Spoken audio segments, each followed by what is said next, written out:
بسم اللہ الرحمن الرحیم۔ السلام علیکم خواتین و حضرات، حضرت عمر فاروق رضی اللہ تعالی عنہ سابقین و اولین میں سے ہیں، عشرہ مبشرہ اور خلفائے راشدین میں سے ہیں۔ آپ رضی اللہ تعالی عنہ سے 539 حدیثیں مروی ہیں۔ ترمذی میں حضرت عبداللہ بن عمر سے روایت ہے کہ رسول اللہ صلی اللہ علیہ وآلہ وسلم نے ایک روز دعا فرمائی کہ اے اللہ، عمر بن خطاب یا عمر بن ہشام سے اسلام کو تقویت دے۔ ابو جہل کا نام عمر تھا، جہالت کی وجہ سے ابو جہل ہوا۔ اللہ تعالیٰ نے عمر بن خطاب رضی اللہ تعالیٰ عنہ کے بارے میں دعا قبول فرمائی۔ حضرت عمر رضی اللہ تعالیٰ عنہ، جن کے پاک نام پر آج مسلمانوں کو فخر ہے اور جن کے جوش و ایمانی سے آج 1300 برس بعد تک کافروں کے دل میں خوف ہے، اسلام لانے سے قبل مسلمانوں کے مقابلہ اور تکلیف پہنچانے میں بھی ممتاز تھے۔ نبی کریم صلی اللہ علیہ وآلہ وسلم کے قتل کے در پہ رہتے تھے۔ ایک روز کفار نے مشورہ کی کمیٹی قائم کی کہ کوئی ہے جو محمد صلی اللہ علیہ وآلہ وسلم کو قتل کر دے۔ حضرت عمر رضی اللہ تعالیٰ عنہ نے کہا کہ میں کروں گا۔ لوگوں نے کہا کہ بے شک تم ہی کر سکتے ہو۔ حضرت عمر رضی اللہ تعالیٰ عنہ تلوار لٹکائے ہوئے اٹھے اور چل دیے۔ اسی فکر میں جا رہے تھے کہ ایک صاحب قبیلہ زہرہ کے، جن کا نام حضرت سعد بن ابی وقاص رضی اللہ تعالیٰ عنہ ہے، اور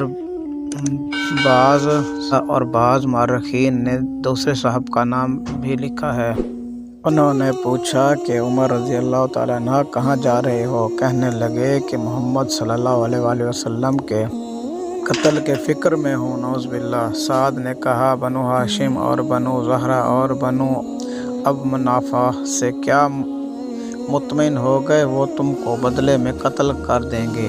اس جواب پر بگڑ گئے اور کہنے لگے کہ معلوم ہوتا ہے تم بھی بے دین یعنی مسلمان ہو گئے ہو، لا پہلے تجھی کو نپٹا دوں، یہ کہہ کر تلوار سونت لی۔ اور حضرت سعد رضی اللہ تعالیٰ عنہ نے بھی یہ کہہ کر ہاں میں مسلمان ہو گیا ہوں، تلوار سنبھال لی۔ دونوں طرف سے تلوار چلنے کو تھی کہ حضرت سعد رضی اللہ تعالیٰ عنہ نے کہا کہ پہلے اپنے گھر کی تو خبر لے، تیری بہن اور تیرا بہنوئی دونوں مسلمان ہو چکے ہیں۔ یہ سننا تھا کہ غصے سے بھر گئے اور سیدھے بہن کے گھر گئے۔ حضرت خباب دونوں میاں بیوی کو قرآن شریف پڑھا رہے تھے۔ حضرت عمر رضی اللہ تعالیٰ عنہ نے کھڑکائی۔ ان کی آواز سے حضرت خباب تو جلدی سے اندر چھپ گئے اور وہ صحیفہ بھی جلدی میں باہر رہ گیا جس پر آیت قرآن لکھی ہوئی تھی۔ ہمشیرہ نے کنڈی کھولی۔ حضرت عمر رضی اللہ تعالیٰ عنہ کے ہاتھ میں کوئی چیز تھی جس کو بہن کے سر پر مارا، جس سے سر سے خون بہنے لگا، اور کہا کہ اپنی جان کی دشمن تو بھی بددین ہو گئی۔ اس کے بعد گھر میں آئے اور پوچھا کہ کیا کر رہے تھے اور یہ آواز کس کی تھی؟ انہیں کہا کہ بات چیت کر رہے تھے۔ کہنے لگے کیا تم نے اپنے دین کو چھوڑ کر دوسرا دین اختیار کر لیا؟ بہنوئی نے کہا کہ اگر دوسرا دین حق ہو تو تب یہ سننا تھا کہ ان کی داڑھی پکڑ کر کھینچی اور بے تحاشا ٹوٹ پڑے اور زمین پر گرا کر خوب مارا۔ بہن نے چھڑانے کی کوشش کی تو ان کے منہ پر ایک تماچا اس زور سے مارا کہ خون نکل آیا۔ وہ بھی آخر حضرت عمر رضی اللہ تعالیٰ عنہ کی بہن تھی۔ کہنے لگی کہ عمر، ہم کو اس وجہ سے مارا جاتا ہے کہ ہم مسلمان ہو گئے۔ بے شک ہم مسلمان ہو گئے ہیں، جو تجھ سے ہو سکتے ہیں کر لے۔ اس کے بعد حضرت عمر رضی اللہ تعالیٰ عنہ کی نگاہ اس صحیفے پر پڑی جو جلدی میں باہر رہ گیا تھا، اور غصہ کا جوش بھی اس مار پیٹ سے کم ہو گیا تھا، اور بہن کے اس طرح خون میں بہہ جانے سے شرم سی بھی آ رہی تھی۔ کہنے لگے کہ اچھا مجھے دکھلاؤ یہ کیا ہے؟ بہن نے کہا کہ تو ناپاک ہے اور اس کو ناپاک ہاتھ نہیں لگا سکتے۔ ہر چند اصرار کیا مگر وہ بے وضو اور غسل کے دینے کو تیار نہ ہوئی۔ حضرت عمر رضی اللہ تعالیٰ عنہ نے غسل کیا اور اس کو لے کر پڑھا۔ اس میں سورۃ طٰہٰ لکھی ہوئی تھی۔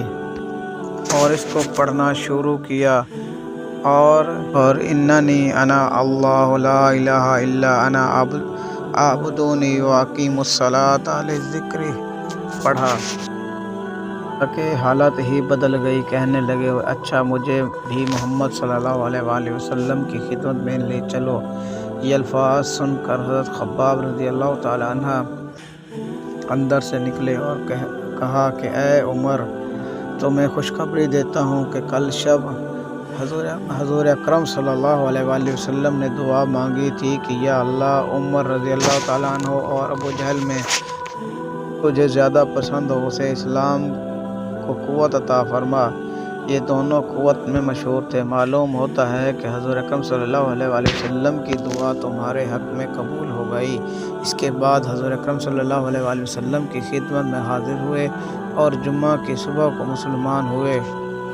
ان کا مسلمان ہونا تھا کہ کفار کے حوصلے پست ہو گئے، مگر پھر بھی یہ نہایت مختصر جماعت تھی اور وہ سارا مکہ بلکہ سارا عرب اسی لیے اور بھی جوش پیدا ہوئے اور جلسے کر کے مشورہ کر کے ان حضرات کو ناپید کرنے کی کوشش ہوتی تھی اور طرح طرح کی تدابیریں کی جاتی تھیں۔ تاہم اتنا زور ہوا کہ مسلمان مکہ کی مسجدوں میں نماز پڑھنے لگے۔ حضرت عبداللہ بن مسعود رضی اللہ تعالیٰ عنہ فرماتے ہیں کہ عمر کا اسلام لانا مسلمانوں کی فتح تھی اور ان کی ہجرت مسلمانوں کی مدد تھی اور ان کے خلافت رحمت تھی۔